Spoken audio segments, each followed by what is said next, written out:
Ministério de evangelista, o que é? Todos têm? Não fomos todos chamados para evangelizar? Vamos tratar sobre este assunto na aula de hoje. Já já eu volto para falar com vocês.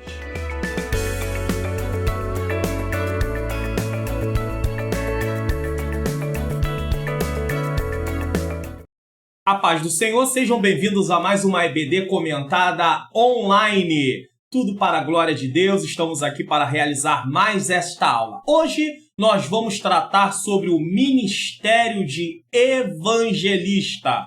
Não foram todos chamados para evangelizar? Como assim, ministério de evangelista? Vamos entender melhor no decorrer da lição o que é o ministério de evangelista. Vamos fazer uma oração para iniciar esta aula de hoje. Senhor nosso Deus e Pai, Pai amado e Pai querido, eu quero te agradecer por esta rica oportunidade, grande oportunidade de ministrar mais essa aula neste momento. Eu peço ao Senhor que o Senhor possa iluminar a minha mente para que eu possa ensinar, passar aquilo que realmente está na Tua Palavra e também ilumina a mente daqueles que estarão assistindo e ouvindo esta aula para que eles possam entender as verdades aqui ensinadas. É o que eu te peço e já te agradeço em nome de Jesus. Amém. Antes de mais nada, eu quero pedir a você aí que dê um link nesse vídeo, também que você possa compartilhar nas suas redes sociais, no seu Facebook, nos seus status do WhatsApp, e também que você se inscreva, se ainda não se inscreveu no canal, e ative o sininho das notificações, porque quando você ativa o sininho das notificações, você recebe todas as vezes que eu posto algum conteúdo, você recebe um novo conteúdo. Então, não esqueça, seja um colaborador deste canal, compartilhando as aulas, porque outras pessoas poderão também ser edificadas. Vamos lá, textuário da nossa lição de hoje. Mas tu, sê sóbrio em tudo, sofre as aflições, faze a obra de um evangelista, cumpre o teu ministério. 2 Timóteo 4:5. Você que acompanha as aulas sabe que, mais uma vez, houve uma mudança aqui na organização, como eu estou apresentando a aula, né? Você está vendo aí um visual diferente, tá bom? A gente tenta melhorar, fazer algo clean, algo assim mais limpo para que você possa aproveitar da melhor forma, tá? Então, vamos prosseguir. Verdade prática, o evangelista proclama o pleno evangelho de Cristo com ousadia. É um arauto de Deus no mundo. Leitura bíblica em classe, Atos 8, 26 a 35, eu lhe aconselho a ler esse texto, e Efésios 4:11, que é o texto que nós temos falado várias vezes aqui nas lições. Objetivos específicos desta lição de hoje: abordar a respeito do envio dos 70, refletir sobre a tarefa inacabada da grande comissão e indicar o papel do evangelista no Novo Testamento. Então nós temos 3 objetivos. Abordar a respeito daqueles que foram enviados, os 70, refletir sobre a tarefa inacabada, ou seja, é uma tarefa contínua, constante. Jesus disse, ide. Então ela não acabou ainda. Enquanto a igreja estiver na terra, ela está aqui levando as boas novas. E por fim, qual é o papel do evangelista no Novo Testamento? Introdução. O ministério de evangelista é dado por Deus à igreja como um dom valioso. Então, evangelizar é para todos, mas o ministério de evangelista é algo que Deus dá para alguns. Por isso, estudaremos procurando vislumbrar como o Senhor Jesus o considerou, como Jesus via o ministério de evangelista, e como esse dom ministerial por Deus concedido é tratado no Novo Testamento, bem como sua destacada operação nas igrejas de Corinto e Éfeso. Então, o comentarista ele vai fazer uma abordagem de como esse dom se apresentava ali no Novo Testamento, e também ele vai dar ênfase na igreja de Corinto e Éfeso. Temos de Jesus a ordem para pregar o evangelho, e em sua multiforme sabedoria, Deus dispõe para a igreja o poder necessário para proclamar o evangelho com ousadia. Deus manda pregar, mas ele também dá as ferramentas necessárias. Aqui nós vamos fazer apenas um comentário. Agora, todas as vezes que for um comentário da lição que não for o que estiver escrito na lição, o texto estará escuro, tá? O fundo aí, esse fundo acinzentado, só para você poder ter essa ideia, tá? Existe uma grande deficiência em muitas pregações em nosso meio pentecostal que apelam para o triunfalismo e o revanchismo. O que é isso? Triunfalismo tem a ver com pregar sempre, mostrando só o crente obtendo apenas vitórias a nível de conquistas terrenas. O cristão vai obter vitórias, ele pode conquistar coisas terrenas, mas a mensagem não pode estar voltada para isso. E o revanchismo só para isso. E o revanchismo é quando eu uso na mensagem uma forma de jogar um contra o outro. No sentido assim, vamos usar um exemplo aqui. José e seus irmãos. Então dá ênfase, né? Os irmãos que perseguiram José, eles tiveram que ver José no trono, mas Deus não botou José no trono por causa dos irmãos, da perseguição dos irmãos. Não tinha nada a ver uma coisa com a outra. A Penina vai pagar porque Deus vai exaltar a Ana e vai dar um filho para Ana, Deus vai te honrar. Também a questão não é essa. Então isso acaba jogando um contra o outro. E a ordem é: amai-vos uns aos outros como eu vos amei.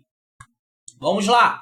Precisamos entender que Deus concede bênçãos para os seus filhos. Mas não podemos alimentar os ouvintes apenas com mensagens de conquistas materiais. Na verdade, o foco da vitória bíblica não é a questão de conquistas materiais, mas sim perseverar na fé independente das circunstâncias. É por isso que o apóstolo Paulo pôde dizer, depois de ter experimentado muitas coisas, tudo posso naquele que me fortalece. Paulo não estava falando de esse texto em forma de conquista. Tudo posso, eu posso conquistar o que eu quiser. Não, Paulo está dizendo, eu posso suportar tudo através do Senhor que me ajuda. É urgente que a igreja no Brasil proclame o evangelho simples aos 4 cantos deste país, apontando para temas acerca da salvação, do perdão do pecado em Jesus Cristo e do amor ao próximo. Veja que a mensagem de revanchismo, ela vai jogando contra o outro, então ela não prega amor ao próximo. É bem possível haver frequentadores de uma igreja evangélica que nunca ouviram falar desses temas. Por quê? Porque lá não há mensagem de salvação. Lá não há mensagem do perdão de Deus para a nossa vida. Lá não há mensagem de amar o próximo. Às vezes só se fala em conquistas materiais, em bênçãos materiais. E com isso deixamos de aprender o que é importantíssimo quanto à fé cristã. Vamos lá. Primeiro tópico, Jesus envia os 70. Isso está descrito em Lucas capítulo 10, versículos de 1 a 20. São poucos que anunciam, enviados para o meio de lobos, e os sinais e as maravilhas confirmam a palavra. Então vamos para o subtópico 1. São poucos que anunciam. Quando Jesus enviou os 70 para anunciarem as boas novas do reino de Deus na região da Galileia, ele asseverou: grande é, na verdade, a seara, mas os obreiros são poucos, tá? São poucos porque, primeiramente, aí o comentarista ele vai descrever o porquê, no pensamento dele, na interpretação que ele viu, são poucos. Primeiramente, porque os discípulos não podem proclamar a si mesmo ou uma mensagem própria. Então, porque eles são poucos? Eles não podem proclamar a si e não podem proclamar a sua mensagem. Lembra que durante uma das aulas que eu estive aqui ministrando, dentro desse trimestre, eu falei que a mensagem, o profeta, eu falei aí sobre a questão, a aula passada, inclusive, eu falei sobre o profeta receber de Deus a mensagem, a gente recebe a mensagem de Deus, ele recebia a mensagem de Deus, então ele não pode levar a mensagem dele, ele vai falar o que Deus mandou. O arauto, ele apenas proclama aquilo que o seu rei, o seu Senhor lhe enviou. Assim somos nós falamos apenas aquilo que Deus nos deu. Então nós pegamos a palavra de Deus, aqui está a palavra de Deus, eu pego a palavra de Deus e através daquilo que o Senhor me dá, da iluminação do Espírito Santo, eu estudo a palavra usando regras de interpretação. Isso é importante também, eu aprendo como fazer uma interpretação. É claro que não é porque uma pessoa não conhece regras de interpretação bíblica que ela não possa entender a Bíblia. Ela vai poder entender, mas ela vai estar num nível mais superficial nesse caso. Ou seja, ela vai ter um entendimento mais limitado. É claro que quem tem também as regras da interpretação, ele não vai só por isso ter um entendimento extremamente profundo. Ele precisa da iluminação do Espírito Santo para isso. Então, uma vez que eu estudo a palavra de Deus, eu vou eu vou ali levar para as pessoas que estão ouvindo a mensagem a palavra de Deus e não a minha mensagem. Eu não estou ali para me apresentar e nem tampouco para falar a minha mensagem. Eu estou ali para falar a palavra de Deus. Esse é o primeiro ponto. Segundo ponto. Em segundo lugar, porque os discípulos do Senhor são enviados a falar única e exclusivamente de Jesus e do reino de Deus, jamais de si mesmo. Então, ele fala sobre a mensagem e fala sobre a pessoa. Eu não posso nem levar a minha mensagem e nem estou lá para falar de mim. Eu estou para falar de Jesus. Lamentavelmente, ao longo dos séculos, muitos foram aqueles que, na seara do Senhor, falaram em seu próprio nome e pregaram a sua própria mensagem. Isso é triste, porque isso vai contra o propósito do Evangelho. Eu não fui chamado para falar a minha palavra, eu fui chamado para falar a palavra de Deus. Eu não fui chamado para falar de mim, eu fui chamado para falar de Jesus. Você está entendendo? Então, quando um pregador ele ocupa um púlpito, ou uma pregadora, ou quando um ensinador ou uma ensinadora ocupa um lugar para falar de si, ele não cumpre o propósito. Quando ele ocupa o púlpito para falar a sua palavra, ele não cumpre o propósito. Por quê? Porque eu não estou ali para falar nem a minha palavra e nem para falar de mim. Eu estou ali para falar a palavra de Deus e falar sobre Jesus. Os discípulos segundo o coração do Nazareno ainda são poucos. Poucas são as pessoas que têm esse comprometimento. Mas o Senhor continua a convocar obreiros para a sua seara. Está em Lucas 10, versículos 2, parte B. Jesus orientou os discípulos a saírem duplas. Então, isso aqui é um ensinamento. Quando as pessoas vão sair para evangelizar, para fazer visitas, elas precisam ir pelo menos em dupla. 2, não 1.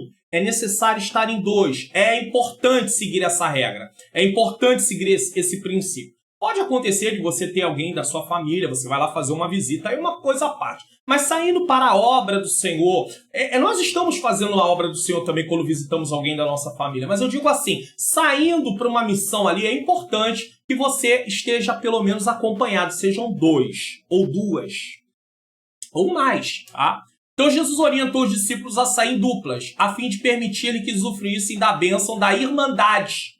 E ali você está junto, tá? Afinal, 2 é melhor do que 1. Quando um cai, o outro ajuda a levantar-se. Isso está em Eclesiastes 4:9. É um princípio que ele usou aqui. Dessa maneira, elimina-se qualquer sustentação bíblica para o trabalho solitário. Deus não chamou você para fazer o trabalho sozinho nesse sentido, de ir levar a palavra de Deus, evangelizar. Pastor, às vezes eu vou ao presídio sozinho, às vezes eu não tenho uma companhia, tá? Seria bom que tivesse, mas aqui tem um princípio. Eu não estou dizendo que você não vai poder fazer, mas eu estou mostrando essa necessidade. Até porque o próprio Jesus disse, poucos são os obreiros. Rogai ao Senhor da seara que envie obreiros para a sua seara. Às vezes, realmente há uma deficiência, tá? O envio de 2 testemunhas da fé é mencionado diversas vezes na Escritura, Marcos 6, 7. Entre os 12, Pedro e João formavam uma dupla, eles estavam juntos. Em Atos dos Apóstolos foram Paulo e Barnabé. Atos 13, 2, também Atos 15, 39 e os versículos que vêm depois. Este dispositivo prevalece até mesmo para as 2 testemunhas do final dos tempos, em Apocalipse. Quem são as 2 testemunhas? Não sabemos, mas é uma dupla. Jesus enviou os 12 e os 70 para colher. O trabalho necessário de colheita é tão grande que os trabalhadores são insuficientes. Na realidade, não faltam mercenários, porém, no reino de Deus, há grande carência de obreiros que trabalhem corretamente. Até tem muito obreiro, mas pouco obreiros compromissados com o reino. E isso acontece por uma série de coisas. Infelizmente, muitas igrejas acabam transformando-se em fábrica de obreiros. Porque os princípios bíblicos, tá? O princípio da palavra de Deus para poder se separar o obreiro, primeiro, necessidade da obra. Segundo, ele tem chamado? Ele precisa ter chamado. Terceiro, ele precisa ter qualificação. Quarto, as qualificações estão lá em 1 Timóteo, está em Tito, seja presbítero, pastor, evangelista ou diácono. E quarto, ele é ordenado, separado, colocado para a obra. Na verdade, quarto, ele é experimentado e quinto, ele é ordenado. Ainda tem a ser experimentado e depois ele é ordenado. Então, se segue esse padrão, é algo que vai ser bom para a obra. O problema é que se consagra obreiros por amizade, se consagra obreiros. Isso aqui são tudo motivações que não são válidas pela palavra de Deus. Por amizade, por tempo de estar ali naquela igreja. Ele tem muito tempo aqui, vamos consagrar ele para honrar ele. Mas ele tem chamado, ele tem qualificação, ele foi experimentado. A igreja tem necessidade realmente. Então tá lá a igreja cheia de obreiros e ninguém está fazendo nada. E ainda tem o fator que às vezes a liderança não designa as pessoas para seus determinados postos. Tem líderes que não fazem isso, eles abraçam tudo e reclamam que não tem obreiro para ajudar, mas ele quer fazer tudo. Como é que vai ter obreiro para ajudar se ele quer fazer tudo?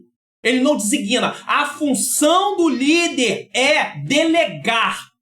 Jetro ensinou isso para Moisés, e olha bem quem era Jetro e quem era Moisés. Mas Deus usa Jetro, permite que Jetro seja usado para Moisés para mostrar para ele que sozinho ele não conseguiria fazer. Sabe o que acontece quando uma liderança quer fazer tudo sozinho? A obra fica travada, a obra não cresce, porque ele não dá conta da demanda. Então a obra vai ficar sempre naquele sentido. Vai ficar acontecendo ali o que eu chamo de processo rodoviário. Ou seja, entra gente, sai gente, entra gente, sai gente, entra gente, sai gente, mas não para. Por quê? A igreja está sempre com um número ali fixo de pessoas, mas entrando e saindo, entrando e saindo. Por quê? Porque a demanda é grande, mas há pouco obreiro. Então, às vezes, um obreiro só segurando aquilo tudo, concentrando o líder, ou deixando um ou dois, e sem delegar para outras pessoas, aí a obra não vai. Então, a seara é grande, poucos trabalhadores, tem muita gente consagrada que não quer fazer nada, mas tem gente consagrada que poderia fazer, mas não é designada para a posição que Deus o chamou. Ainda tem isso. Porque não adianta você pegar um obreiro que Deus tem um chamado com ele num lugar e você colocar em outro. Não vai funcionar. Ele pode até provisoriamente, por necessidade da obra, até assumir uma situação. Mas ele não pode ficar constantemente ali. Porque a mão ela não pode trabalhar sem que seja para aquilo que ela foi criada. Ela precisa estar fazendo aquilo que na verdade é a função dela. Caso contrário, vai haver problemas. Vai haver sérios problemas. Então, Jesus dá aos 70 a instrução de pedir ao Senhor da colheita que envie trabalhadores à sua grande colheita. A solicitação, rogai ao Senhor, constitui a parte mais importante de todo o discurso. O Senhor espera pela oração em prol do envio dos trabalhadores na colheita. A oração nunca deixará de ser o principal. Então, nós temos que orar. A obra está precisando? Vamos orar. Está precisando? Aí Deus começa a enviar. Aí a gente vai observar, tem chamado, tem qualificação, muito bem. Vai ser experimentado, sim, e por fim é ordenado. E designado para aquela função. Agora não adianta consagrar e deixar sem uma função específica, sem estar inserido num trabalho fixo para estar realizando. Caso contrário, a pessoa vai ficar sem ocupação. E uma pessoa sem ocupação, ela passa a não ter muito compromisso. Então, como é que uma pessoa vai ter compromisso se ela não está inserida dentro de um trabalho? Ah, não, mas ele tem que procurar o que fazer. Quem tem que delegar é a liderança. A liderança precisa delegar. Não há desculpa para isso. Esse é o trabalho da liderança. Delegar. Colocar pessoas nas suas devidas posições para realizar os devidos serviços em favor da obra de Deus. Senão, não precisa de liderança. A obra iria fluir sozinha, sem ninguém estando na liderança. Então, uma das funções da liderança é delegar. Procurar as pessoas certas para colocar nos lugares certos aonde elas foram chamadas para que a obra de Deus possa crescer.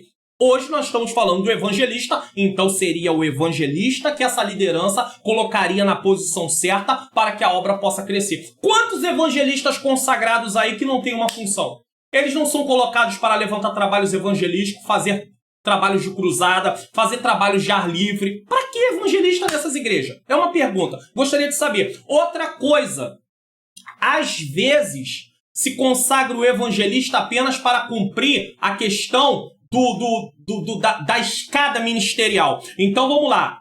Auxiliar de trabalho, em algumas igrejas chama cooperadores, depois vem o diácono, depois vem o presbítero, aí ele tem que ir a evangelista para depois ir a pastor. A pergunta que eu não posso deixar de fazer é: por que consagrar uma pessoa a evangelista se ele não tem o chamado ministério de evangelista? Leve ele a pastor, ou se você acha que ainda não dá para fazer isso, espere, fique como presbítero e depois leve a pastor, porque tá cheio de evangelista que não tem chamado, não tem dom ministerial para ser evangelista e estão lá ocupando uma posição no qual eles não fazem um trabalho de evangelista porque eles não foram chamados para isso. Esse é um grande problema.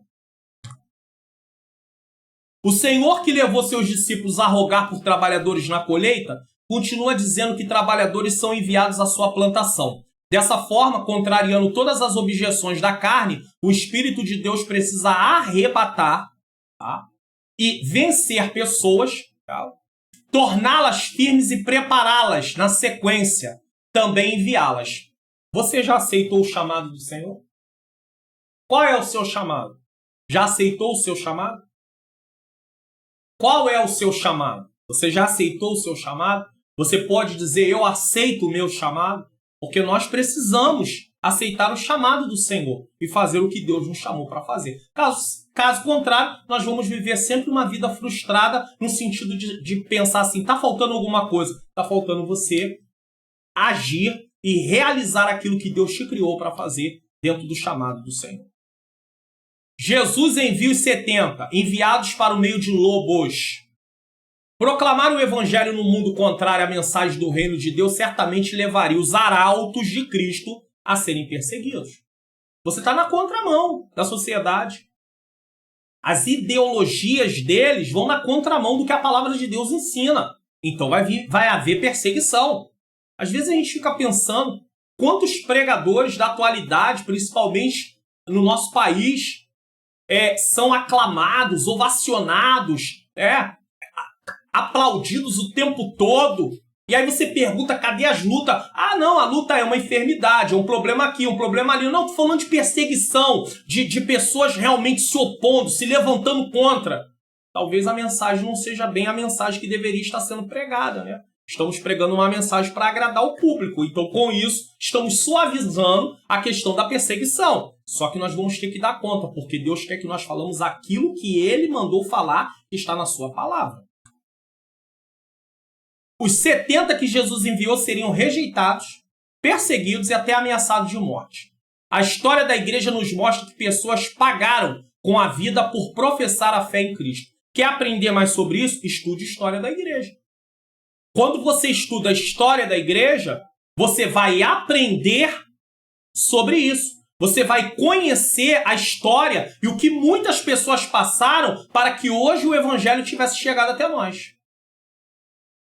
Nas últimas décadas, mais cristãos foram mortos no mundo que em qualquer outra época da história da igreja. Então os cristãos estão sendo mortos direto. Os verdadeiros evangelistas enfrentarão ainda muitas perseguições, sobretudo em países dominados por religiões anticristãs e fundamentalistas. Uma religião fundamentalista é aquela religião que só aceita aquilo que ela tem como regra. E ela não quer saber do restante. Então, ela é radical. Se não faz o que eles querem, eles matam. Tá? Eles são comparados a cordeiros que se dirigem para o meio de lobos. Você vai ver que não é os lobos que vêm.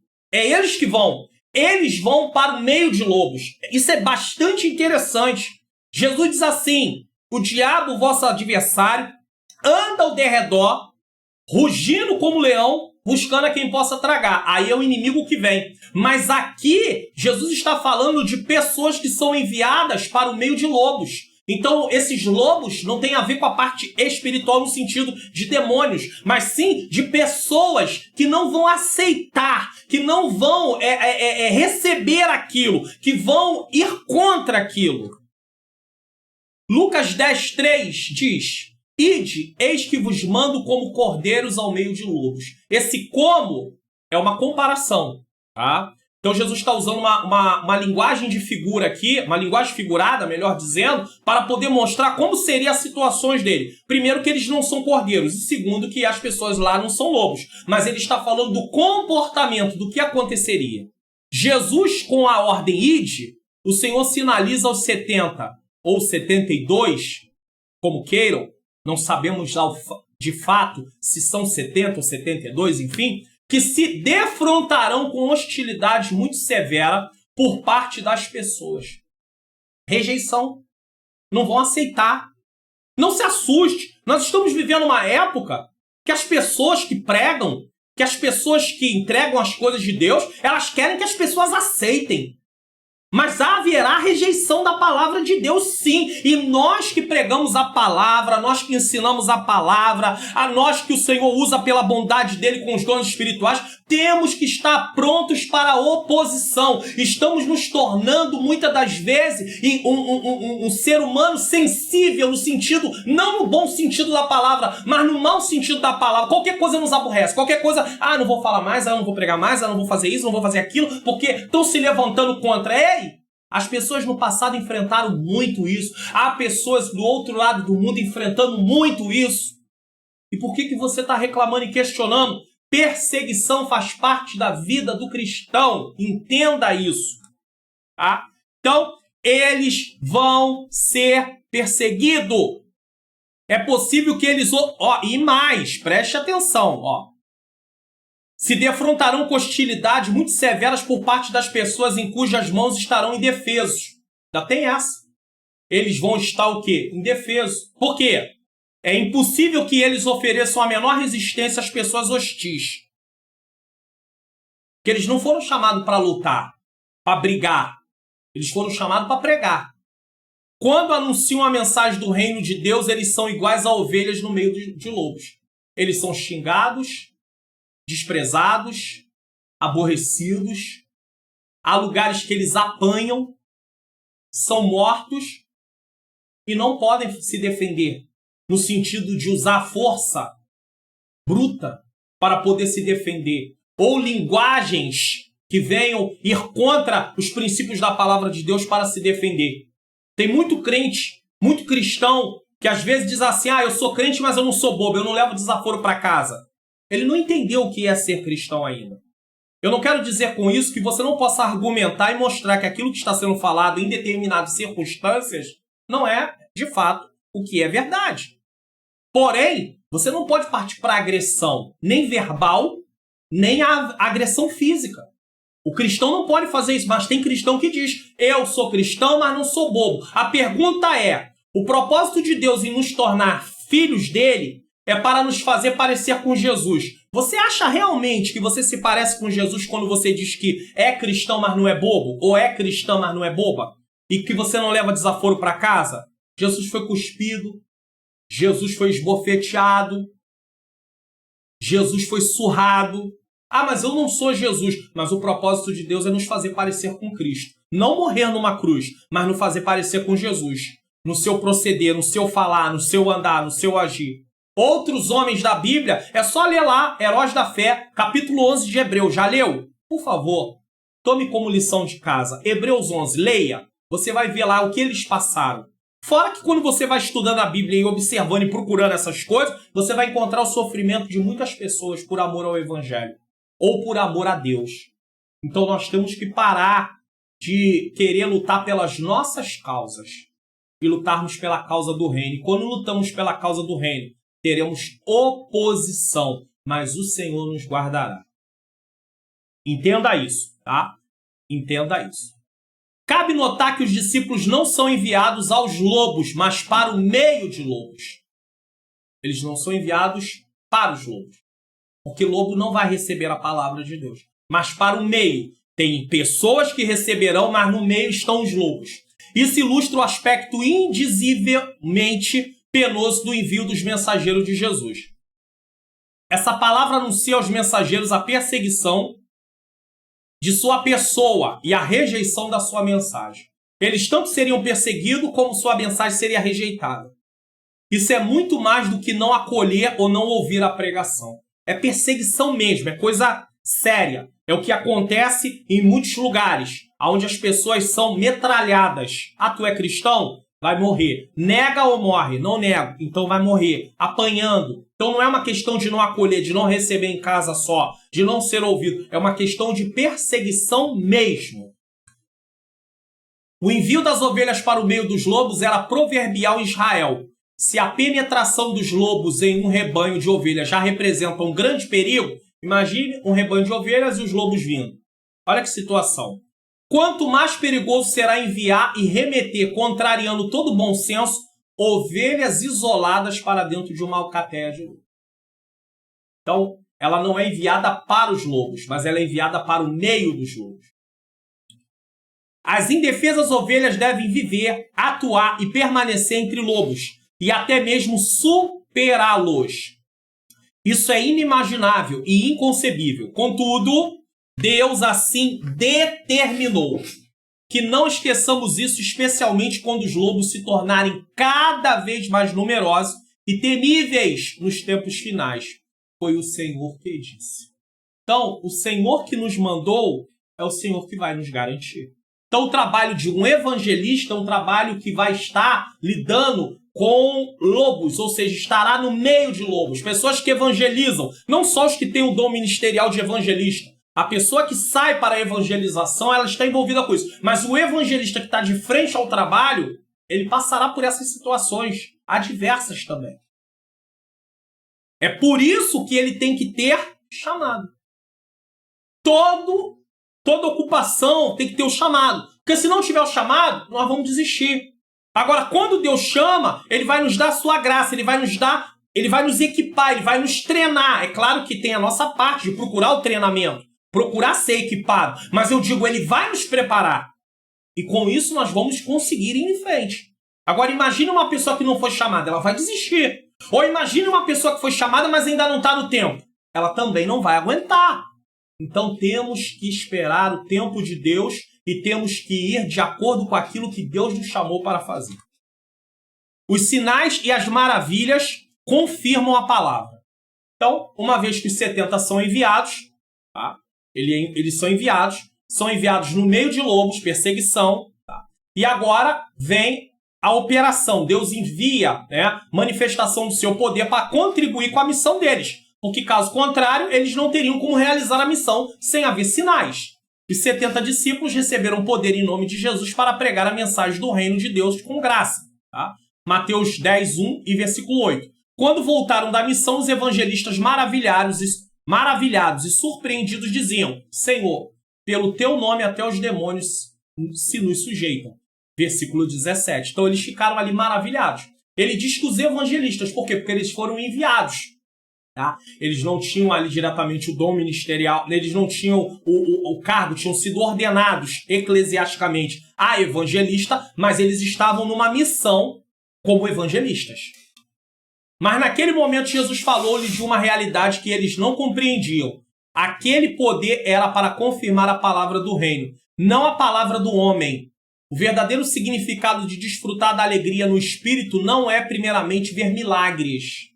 E isso é um problema, porque as pessoas estão invertendo, estão colocando como prioridade os milagres, estão colocando como prioridade expulsar demônios. Essa não é a prioridade, preste atenção nisso aqui, ó. Mas saber que através da exposição do evangelho de poder, temos os nossos nomes escritos nos céus. Baseado no que a palavra de Deus diz, Deus manifesta o seu poder, os nossos nomes estão escritos nos céus. Curas, libertação de endemoniado e outros milagres não seriam o auge do sucesso ministerial? É uma pergunta. Para muitos hoje é. O atrativo é, aqui está curando. O atrativo é, aqui está realizando milagre. O atrativo é, aqui a gente expulsa demônio. Não seria o auge? Muitas pessoas estão usando isso em determinadas igrejas como chamariz. Na verdade, o que deveria chamar o povo é o ensinamento da palavra de Deus falando sobre Cristo. Mas isso dá um pouco de trabalho, porque estudar a palavra dá trabalho. Você precisa se empenhar nisso, vai gastar tempo. Preparar uma mensagem, tá, para os cultos vai gastar tempo. Então, vamos usar os dons. Deus pode se manifestar com os dons? É claro que sim. Mas usar isso como chamariz, o que vai acontecer? As pessoas vêm, vem, aqui nós estamos numa campanha de cura, tá bom, é curado. Você quer aceitar Jesus? Não. Por quê? Porque eu não vim para aceitar Jesus, eu vim para ser curado. Você quer aceitar Jesus? Campanha de milagre, Deus fez um milagre. Você quer aceitar? Não. Por quê? Porque eu não vim para receber Jesus, eu vim para receber o milagre. Orou por libertação. O demônio se manifestou, expulsou o demônio. Você quer aceitar Jesus? Não. Por quê? Porque eu quero apenas a libertação do espírito. Eu quero ser liberto desse espírito maligno, mas eu não quero Jesus. E existem muitas pessoas que aceitam Jesus naquele momento apenas porque se sentem numa situação de constrangimento. Aí levanta a mão. E a prova disso é, elas não voltam mais. Elas não perseveram. Porque, na verdade, elas não foram ali por causa de Jesus. Elas foram ali por causa do que Jesus pode fazer. E não por causa de quem Jesus é. Isso é muito sério. Agora, quando nós pregamos o Evangelho, a palavra de Deus, mostramos sobre a necessidade do arrependimento, mostramos o que é vida cristã, aí sim, as pessoas que levantarem a mão, as mãos, elas vão ter ciência do que elas estão fazendo de fato. Isso é muito sério.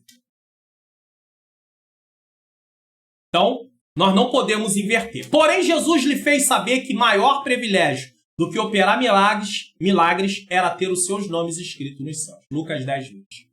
Mateus 7, 21 a 23, olha o que diz. Nem todo que me diz Senhor, Senhor entrará no reino dos céus, mas aquele que faz a vontade de meu Pai que está nos céus.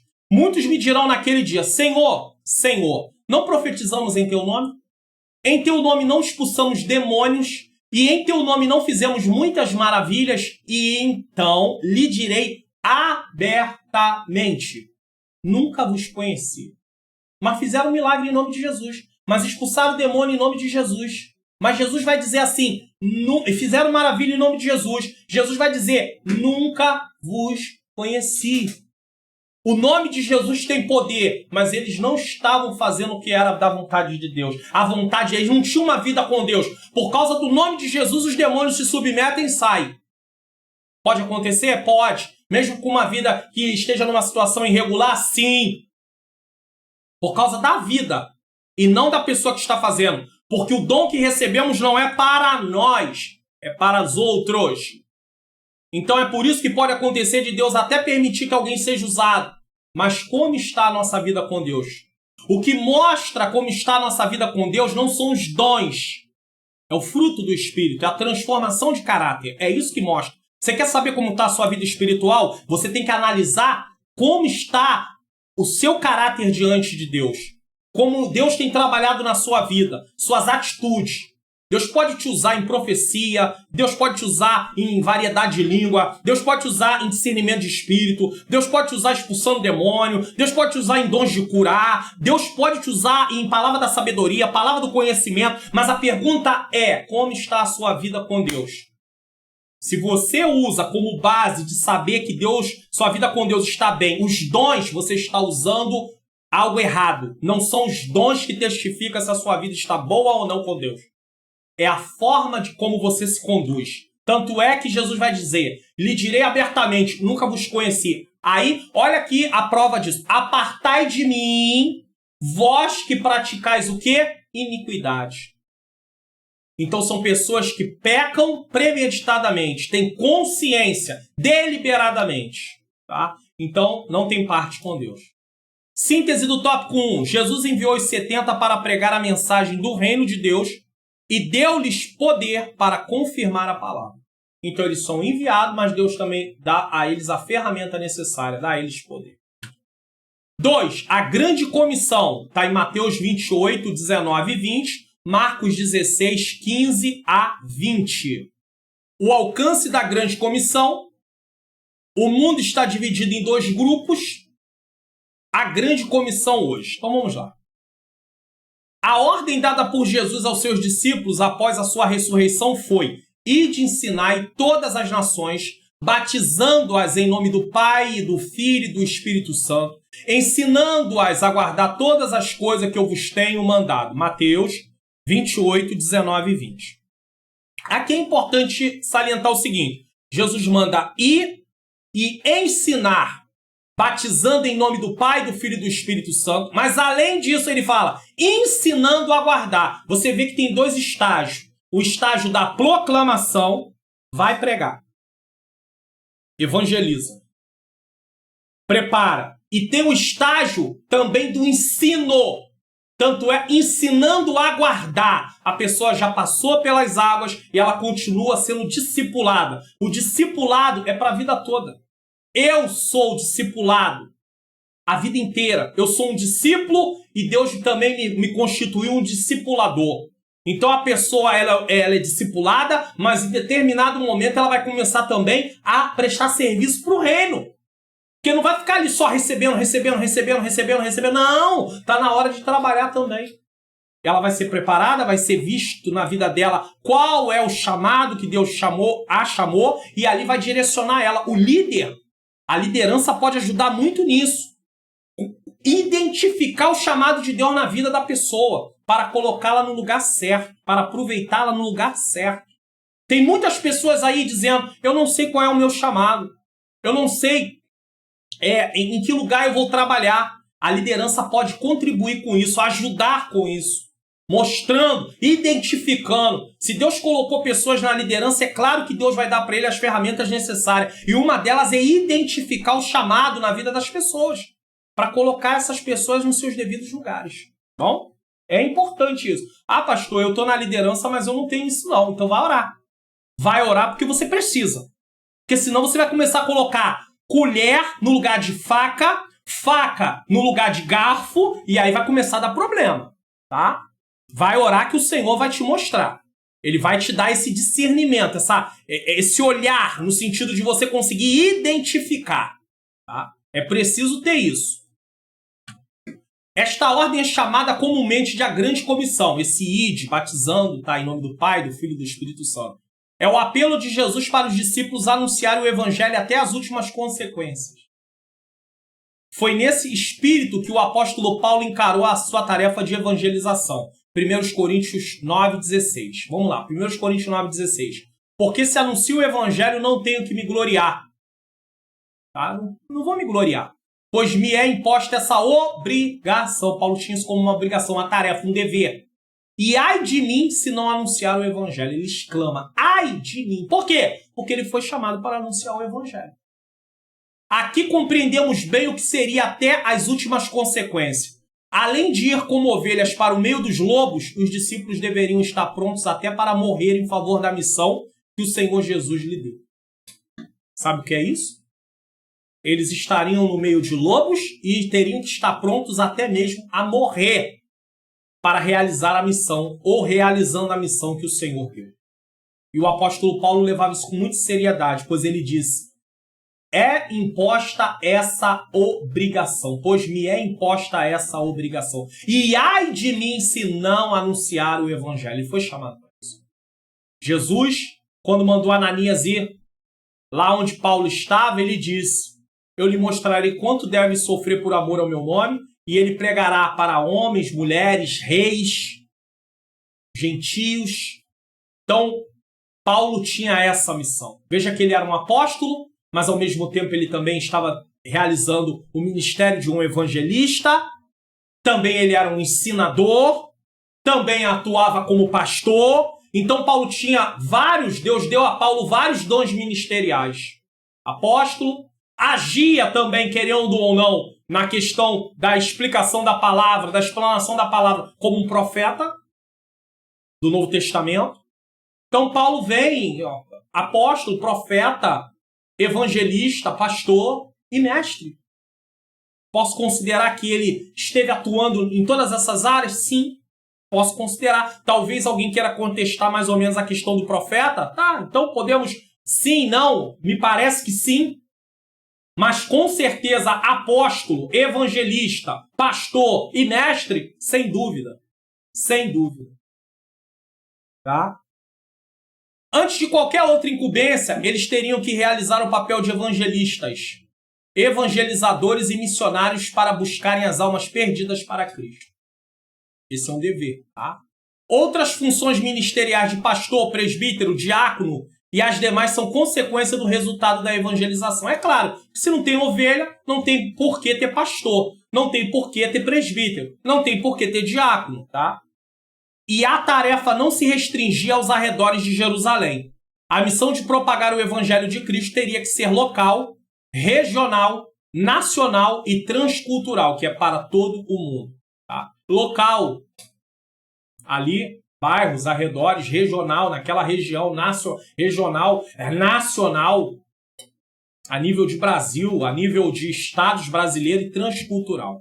A evangelização intensa só pode ter êxito se houver um discipulado intensivo junto aos que se convertem por meio das pregações dos evangelistas. Evangelizar sem discipular é semear sem cuidar das almas que se convertem. Então, não adianta ir para a rua evangelizar se não tem discipulado. Outra coisa, às vezes, tudo bem, depende do lugar onde você está evangelizando. Às vezes você vai para um lugar longe para evangelizar, tá?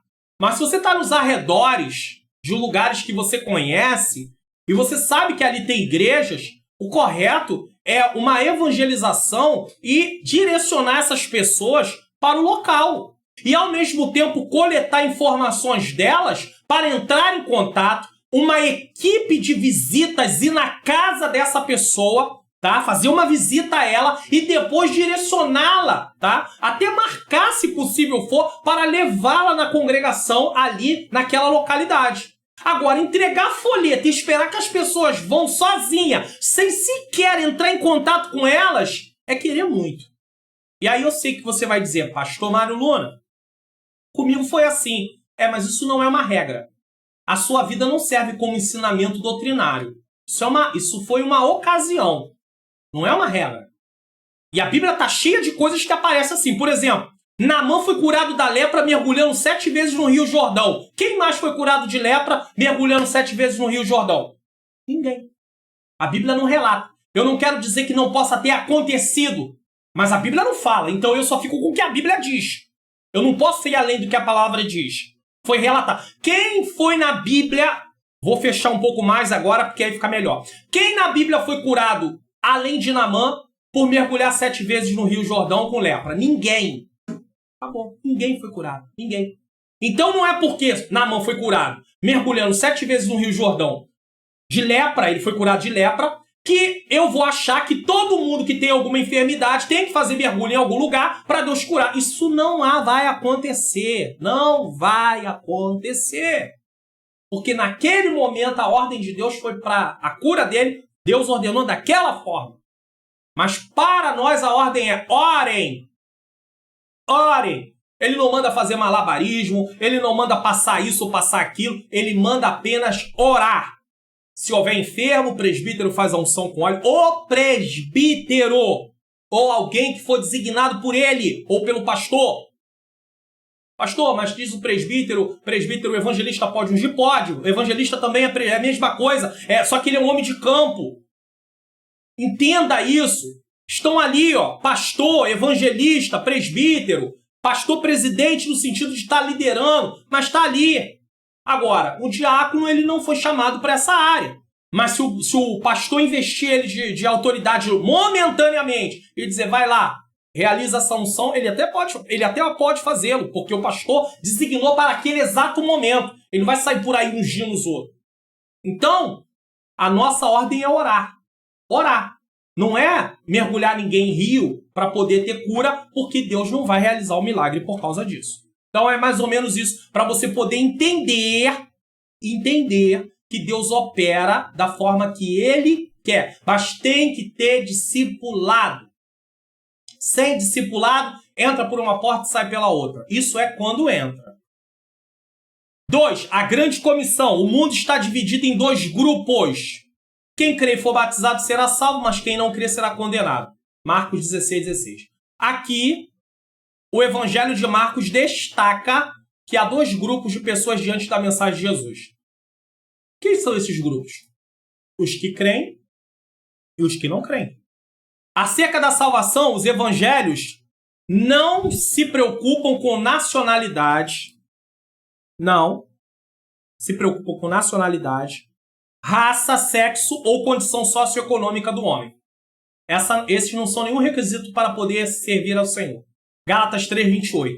Não há judeu, nem não há gentio. Romanos 3:9, 10 e 23. Leia depois, tá? Toda a humanidade é carente da graça de Deus e precisa decidir o seu futuro eterno, crendo ou não crendo no Evangelho. Aí, ou você crê ou você não crê. Futuro eterno por quê? A alma é eterna. Não é essa questão aí de achar, morreu, acabou. Não acabou, não. A sua alma não morre, ela é imortal.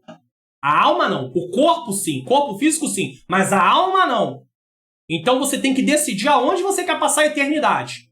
Vida eterna, comunhão eterna com Deus ou separação eterna, longe de Deus eternamente. Em sofrimento, porque é uma escolha da pessoa. Ela escolheu não querer estar com Deus. Então, ela vai seguir para o castigo eterno. É uma decisão dela. Você acha que aqui tem sofrimento? Se partir dessa vida sem Cristo, o sofrimento será muito pior. Mas Jesus te ama e Ele quer salvar a sua vida. O batismo é um símbolo adequado do início da vida cristã. É porque falou que quem crê e for batizado, tá? Uma vez que o entendamos assim, podemos reconhecer que porque as palavras arrependei-vos e cada um de vós seja batizado para o perdão de vossos pecados. Atos 2, 38. Era um mandamento evangelístico na igreja primitiva. Então, na igreja primitiva, quando se estava ali evangelizando, eles diziam: arrependei-vos e cada um de vós seja batizado. E aí eles concluíam: para o perdão de vossos pecados. O arrependimento é para o perdão de vossos pecados. E o batismo? Vamos entender. Com essa explicação, podemos entender também o que Marcos quis dizer em seu evangelho. Marcos 16:16. Quem crê e for batizado será salvo, mas quem não crê será condenado. Então, não é a cerimônia física exterior do batismo que salva. Ainda que alguma igreja por aí diga que você tem que ser batizado para ser salvo, a cerimônia em si não salva. É ordenança? É. Tem que fazer? Tem que fazer. Mas ela em si, a cerimônia, o passar pelas águas só não salva ninguém. Até porque não é por méritos, não é pelo que eu faço, é pelo que Jesus fez. O ladrão da cruz não teve tempo para se batizar. Houve muitas pessoas que partiram na hora, no seu último momento, elas se arrependeram e aceitaram Jesus. Às vezes ouviram a pregação do evangelho, não tinha ninguém ali para poder fazer apelo. Mas ela se lembrou daquilo, o Espírito Santo trouxe a memória dela e ela: Senhor, eu me arrependo, eu te aceito como Senhor e Salvador da minha vida. E pode ter partido com Cristo e não foi batizada nas águas. Agora entenda isso aqui que é importante. Então não é a cerimônia física exterior do batismo que salva, mas a realidade espiritual interior que o batismo representa. Isso é, crer em Cristo como Senhor e Salvador. Quando eu aceito Jesus como meu Senhor e Salvador, eu estou morrendo para o mundo e recebi uma nova vida para viver para Deus. Quando eu vou lá me batizar, ser batizado, eu estou publicamente declarando que eu recebi Cristo como Senhor e Salvador da minha vida. E que eu morri para o mundo e recebi uma nova vida para viver para Deus. Publicamente, é um testemunho público. Mas, na verdade, isso já aconteceu na minha vida espiritual anteriormente, quando eu aceitei Cristo. Não sei se com 3 meses antes, 4 meses antes, 5 meses antes. Enfim, assim que aceitei Jesus, esse processo aconteceu. Mas eu publicamente declaro isso no momento do batismo. Então não é o batismo. Porque do tempo que eu aceitei Cristo até o tempo do batismo, alguém pode partir. E não é por isso que ele não vai ser salvo. Entendeu agora? É por isso que alguém pode defender a seguinte tese. E nós vamos até falar sobre isso um pouquinho mais na frente, talvez, desta aula. Então é por isso que logo que aceita Jesus deveria ser batizado. Não, o caso do eunuco foi um caso à parte. Mais uma vez, não há casos assim em outras partes da Bíblia. Aquilo ali foi uma exceção. Fora que o eunuco tinha uma certa... Ali estava sempre em contato com o judaísmo. Então ele foi para a festa, inclusive. Então ele conhecia algumas coisas, mas não tinha entendimento de outras. Então aquilo ali não é regra, aquilo ali não é doutrina. Eu não posso pegar um texto isolado e criar como doutrina. As pessoas precisam saber de fato o que é a fé cristã, o que é vida cristã, o que é Jesus Cristo, o que é evangelho, para que elas tomem a decisão de querer se batizar. Senão, vai ter um problema e a gente vai chegar lá. Então a cerimônia em si, ela não salva. Mas ela deve ser realizada. Mas ela em si não salva. Ela apenas está mostrando uma realidade no espiritual. Tá? 3. A grande comissão hoje. A tarefa de evangelização do mundo está inacabada. Sim. Acabamos de evangelizar? Não. Apenas 33% da população mundial é composta por cristãos de várias confissões de fé. E aqui, quando ele fala várias confissões de fé, por incrível que pareça, eles estão colocando dentro do grupo até mesmo pessoas espíritas. Católicos, enfim. Então, isso é para você ver, tá? Essa questão aí dessa estimativa de população mundial. Existe um dado que diz que 11% apenas são cristãos mesmo. Há regiões em que o número de cristãos está diminuindo, como na Europa. A Europa, que já foi um lugar de grande avivamento, está cada dia diminuindo. Tá?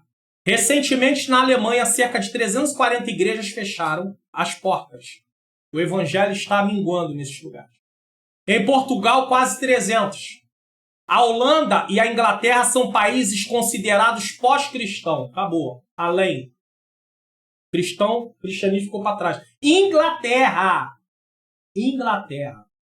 Meu Deus. E Holanda também, tudo ligado, tá? Armínio. Lugares aonde o evangelho floresceu. Muita gente conhecida, né, que nós estudamos sobre a vida deles hoje, que deixaram ensinamentos teológicos, estiveram em algum desses países. E olha a situação. Martim Lutero e o Claf. Que situação. Ainda na Europa, cerca de 1.500 templos cristãos foram transformados em mesquitas, restaurantes, biblioteca e casas de show. Se a igreja não experimentar um real e poderoso avivamento espiritual, em poucas décadas a Europa se tornará num centro multirreligioso, várias religiões, ou o cristianismo não mais a influenciará. Precisamos reevangelizar o continente europeu. Olha que situação. E o Brasil tem a liberdade, nós aqui temos a liberdade de pregar a palavra de Deus. E aí, em vez de, às vezes, pegar a Bíblia, ler o texto, explicar o que o texto diz e tirar as lições que está no texto, eu abro a Bíblia, leio com vocês, pego a Bíblia, fecho a Bíblia ou deixo a Bíblia aberta, saio daquele texto e falo de tudo menos do que eu li. Isso não é pregação. E você pode até ter falado verdade, mas não as verdades do texto. Então você não se propôs a cumprir a missão que você disse que cumpriria, que era pregar a palavra de Deus que você leu. Então, eu preciso saber disso. Preciso saber muito. Então, nós precisamos reevangelizar o continente europeu. Síntese do tópico 2. A grande comissão ordenada por Jesus de Nazaré ainda é uma tarefa inacabada. Estamos em missão. 3. O dom ministerial de evangelista. Conceito, o que é, papel que ele faz e a finalidade do ministério de evangelista. O termo evangelista deriva-se do verbo grego euangelizo, tá? Isto é, transmitir boas novas do evangelho. Como dom, refere-se àquele que é chamado para pregar o evangelho. Foi concedido pelo Pai através de uma capacitação ministerial objetivando propagar o evangelho de Cristo para toda a humanidade. Então, nós temos as pessoas que saem para evangelizar, mas nós temos o ministério de evangelista. É um dom, onde a pessoa vai ocupar uma posição no ministério. Existem pessoas que têm até o dom ministerial e ainda não foram levadas, tá? Ainda não chegou o tempo da consagração, ainda não estão preparadas, mas tem aquele chamado ali, Deus deu o chamado. Mas isso não quer dizer que ele tenha direito de se auto-intitular e se consagrar. Ele tem que passar ali, tem que ser discipulado, tem que ser preparado, equipado. Isso não só evangelista, pastor, presbítero, diácono, enfim. O evangelista tem paixão pela salvação dos perdidos. Esmera-se por buscar da parte de Deus mensagens inspiradas para tocar o coração e quebrantar as almas dos pecadores. Que ele está envolvido com trabalhos evangelísticos nesse caso. A Bíblia fala muito pouco sobre esse dom. Se consultarmos uma concordância bíblica, só encontramos 3 referências a esse termo. Atos 21:8, Efésios 4:11 e 2 Timóteo 4:5. A tradição do governo da igreja tem levado a entender que o evangelista é um cargo ou uma função hierárquica inferior à de pastor ou à de apóstolo ou doutor, e superior a presbítero. Porém, à luz da boa hermenêutica ou interpretação dos textos bíblicos, podemos constatar que não é bem assim. Tá? Esse negócio de presbítero estar abaixo de pastores e abaixo de evangelistas, isso aí acontece por causa de uma nomenclatura, de uma visão da denominação. Biblicamente, pastor, evangelista e presbíteros estão aqui, ó, dentro de um patamar, com funções diferentes. Apesar que o pastor e o presbítero é muito igualado. Tá entendendo? Agora, nas Assembleias de Deus, por exemplo, existe esse degrau, esses degraus. E aí que está o problema, que eu falei anteriormente. Para cumprir esses degraus, o que eles fazem? Consagra de presbítero e evangelista para não levar diretamente a pastor. E esse é um problema. Por que é um problema? Porque, na verdade, a pessoa não tem chamado para evangelista. E aí tá lá, ó, como evangelista sem fazer nada. Porque ela não tem chamado. Tem chamado para pastor, mas não tem chamado para evangelista. E agora? Então leva o candidato para o pastorado. Não acha que ainda não está no momento? Então não leva. Mas aí coloca. Então fica muito essa... são muitas coisinhas que atrapalham o reino. Burocracias, tá? Metodologias, tradição de homens que atrapalham o reino. Atrapalha muito o reino. Tá? Vamos seguir aqui o padrão da nossa denominação. Porque quem foi que mandou fazer isso? Aonde que está isso na Bíblia? Não tem. Não tem. Agora, também você não vai pegar uma pessoa de membro e vai levar pastor. Porque se ele não for preparado e equipado, e o preparo e ser equipado, tem a ver com ele ir galgando. Mas isso não quer dizer que ele tenha que galgar todos os degraus. Então, não, ele tem que ser auxiliar, ele tem que ser diácono, tem que ser presbítero, tem que ser evangelista e ser pastor. Quem disse isso? Em que lugar está isso?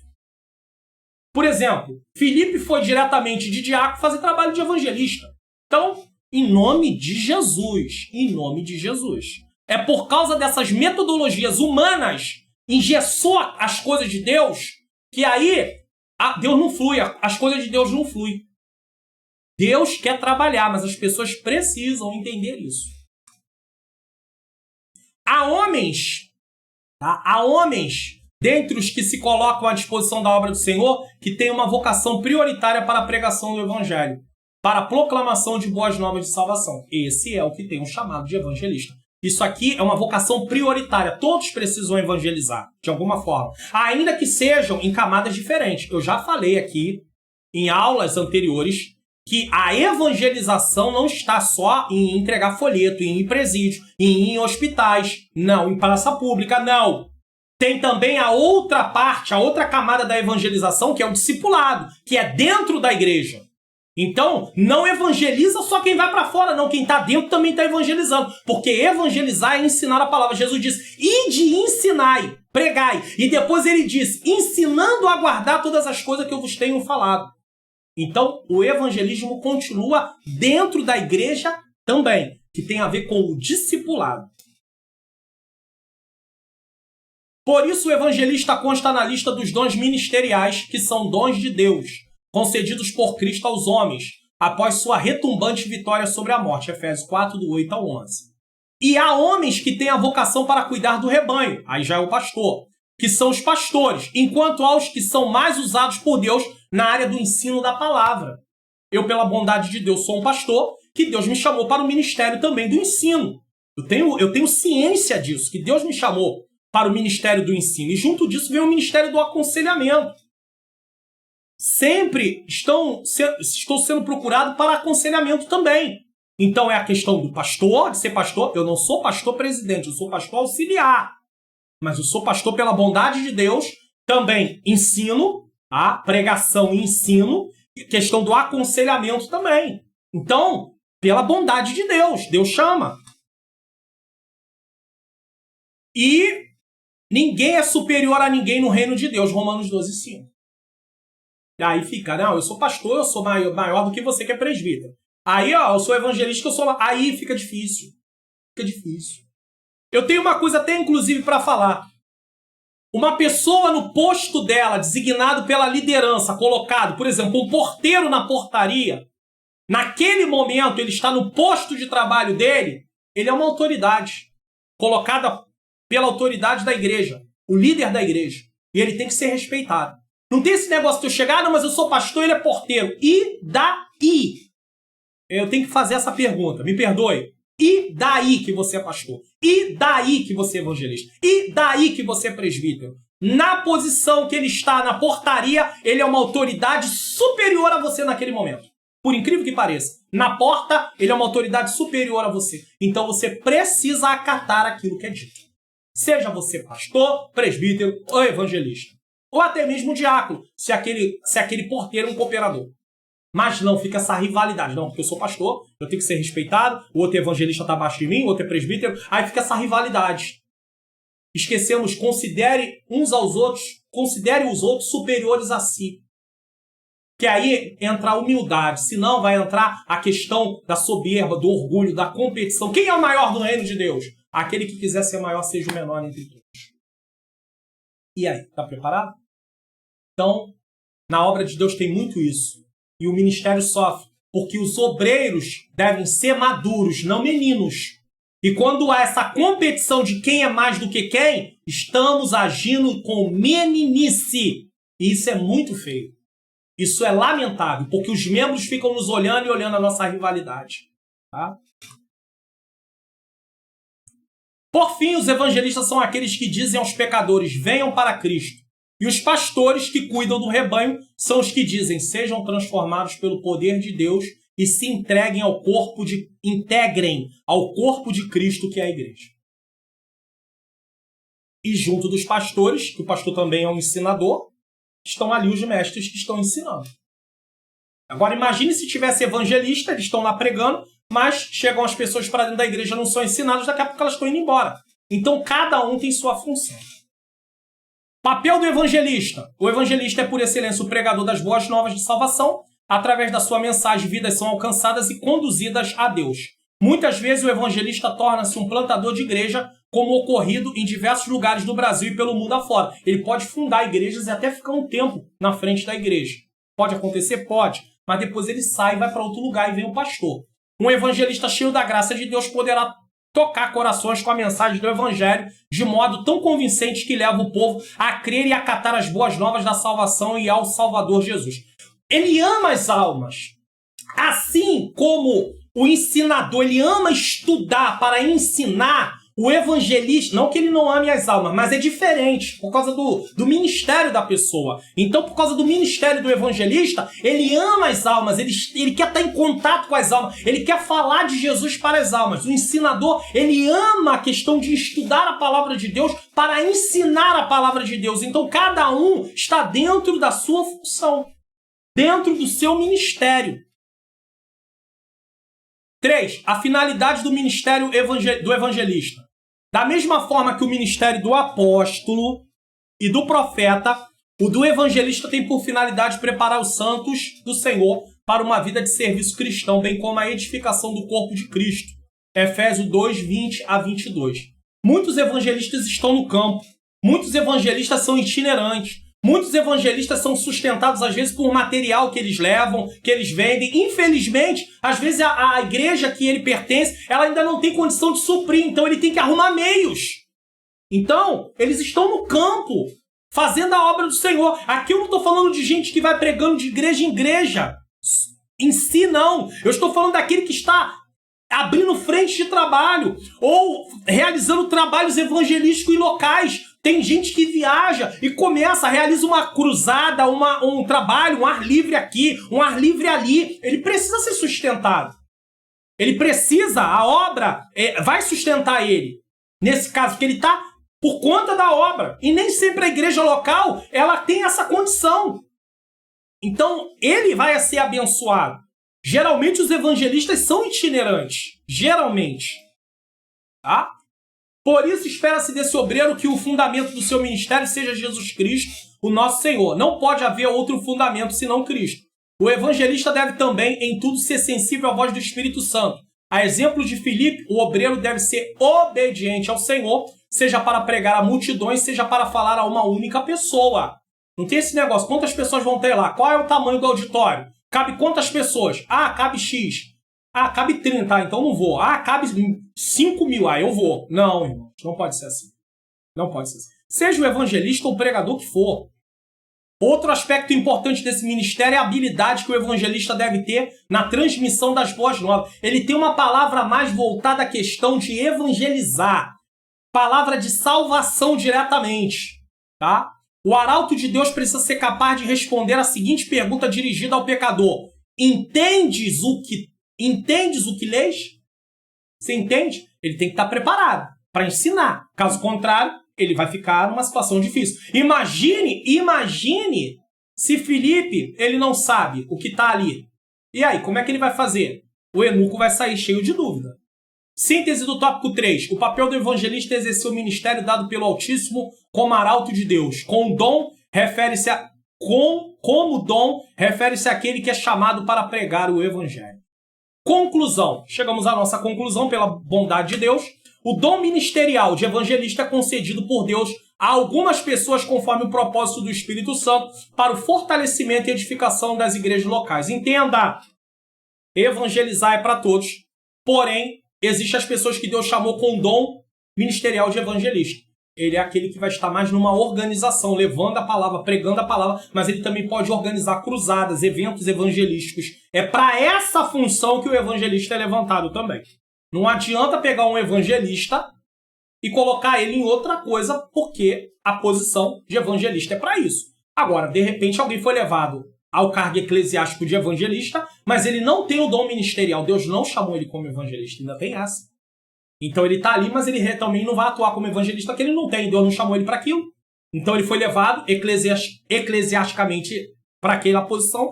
Por isso que as lideranças elas precisam ter a sensibilidade do Espírito para levar as pessoas às funções que realmente Deus chamou eles. Caso contrário, vai ter pessoa consagrada ao ministério de pastor que não tem o chamado de pastor. Vai ter pessoas consagradas ao ministério de presbíteros, que é o pastor também. Eu quero deixar isso muito claro aqui. Chamado de pastor, de presbítero é a mesma coisa. Entendeu? Que não tem esse chamado. E aí vai ter problema. Então, por isso, as lideranças têm que enxergar muito bem isso. Como também tem pessoas que têm um chamado, mas porque aquela pessoa não é do círculo de convivência da liderança, e não atende os requisitos da liderança, e não os de Deus, que os de Deus atende, mas o da liderança não atende, ela fica jogada no canto. Isso também tem gente que vai acertar umas continhas com Deus por causa disso. E aqui eu não estou falando de perder salvação, eu estou falando de uma situação no qual não se aproveitou uma ferramenta que estava lá pronta para ser trabalhada nela, equipada, treinada, e não se aproveitou por questões pessoais. Na obra de Deus não pode imperar o pessoal, vai imperar o que Deus quer. A obra é dele. Certo? Isto, porém, não significa desobrigar os crentes individualmente do labor da evangelização. Só porque alguém tem o dom ministerial. Todo seguidor de Cristo, isto é, todo aquele que se acha discípulo de Jesus, tem sua caminhada cristã firme compromisso de propagar a mensagem do Evangelho. E deste compromisso não se pode apartar um único milímetro. Que Deus levante mais evangelistas para a sua grande seara. Eu quero terminar essa aula, tá? Antes de mais nada, pedindo a você, olha, não esqueça aqui, ó. Lembrando a você, ó, dá um like.